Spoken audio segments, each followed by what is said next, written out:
we can use sprinting as a really good example of specificity in training. Now, this graph shows the work that's done at the hip and the knee joint when our athletes are moving at different velocities, from walking speeds through to jogging, fast running, and sprinting. Now, the thing I'd like you to take away from this graph is that there's a lot more negative work done at the knee joint and a lot more positive work done at the hip joint only when our athletes reach super high velocities, when they reach sprinting speeds. Nothing much changes between walking and high speed running.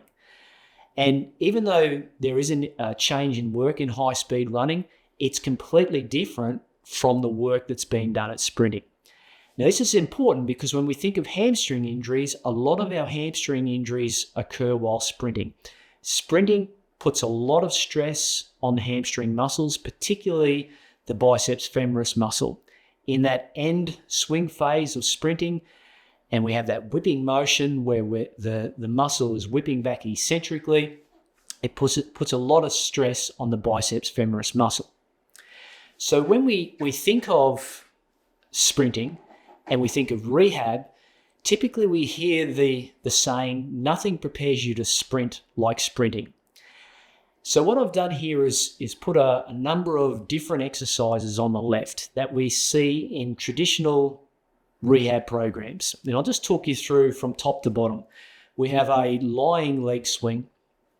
Then we have a standing leg swing. We have a Nordic exercise.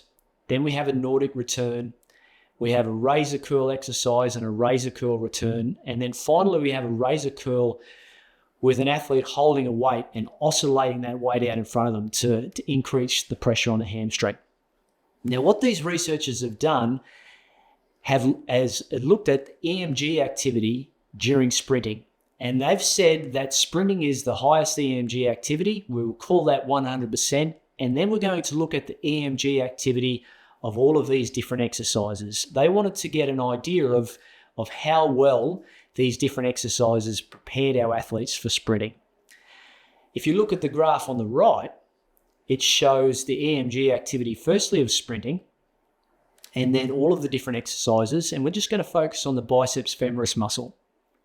What you can see here is that none of the exercises got anywhere close to the EMG activity that you see in sprinting.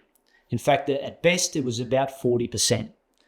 So when you hear the statement, nothing prepares you to sprint like sprinting, well, it's kind of right. It is right that in order to sprint, in order to be prepared for sprinting, in order to have the hamstrings ready to handle that stress, you have to be exposed to sprinting. But then the obvious question is, well, how much sprinting are you doing in the first week or two of a grade 2 hamstring injury? And the answer is absolutely none. You can't because of pain driving local tissue capacity to the basement. And that's the point that I'll try to make here as well, that the fact that these exercises have such a low EMG activity, around 40% of what occurs in sprinting, is exactly the point. Because what it allows you to do is progress your athletes systematically back to sprinting. You don't just go from being injured on day one and then suddenly start to sprint. We do it in a number of steps. These exercises allow you to progress your athletes back to the demands of sprinting.